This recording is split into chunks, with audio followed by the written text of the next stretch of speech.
আজ দেখাবো বুনা খিচুড়ি কিভাবে বানাতে হয়। প্রথমে আমি কড়াইয়ের মধ্যে তেলটা দিয়ে দিলাম। এবার পেঁয়াজটা দিয়ে দিব। পেঁয়াজটা একটু বাদামি কালার করে নিতে হবে। নিচ্ছি বাদামি কালার করে। এবার 2টা এলাচি 1টা লং দিয়ে দিলাম, গ্রান ভালো আসবে।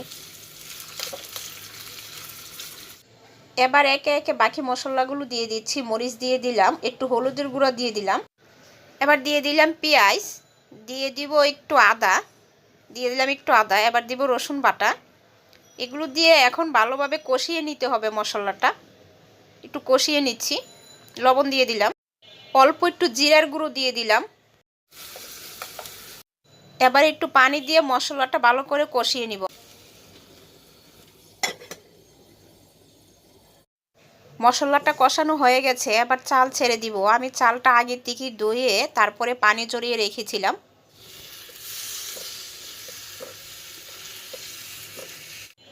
এবার চালটা মশলার সঙ্গে ভালো করে মিশিয়ে নিচ্ছি।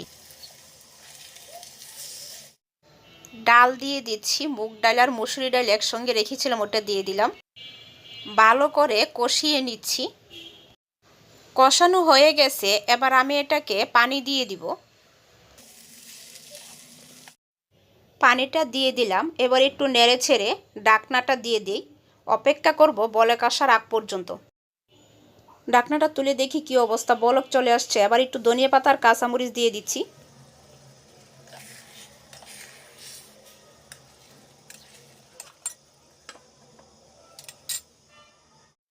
ঢাকনাটা তুলে দেখি কি অবস্থা, মোটামুটি হয়ে গেছে, আর একটু সিদ্ধ করার বাকি আছে।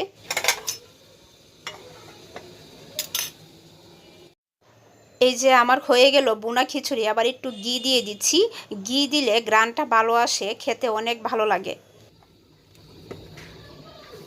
হয়ে গেল বুনা খিচুড়ি, আবার পরিবেশন করে নিচ্ছি। চ্যানেলটা সাবস্ক্রাইব করে লাইক কমেন্ট করে পাশে থাকবেন। ধন্যবাদ সবাইকে।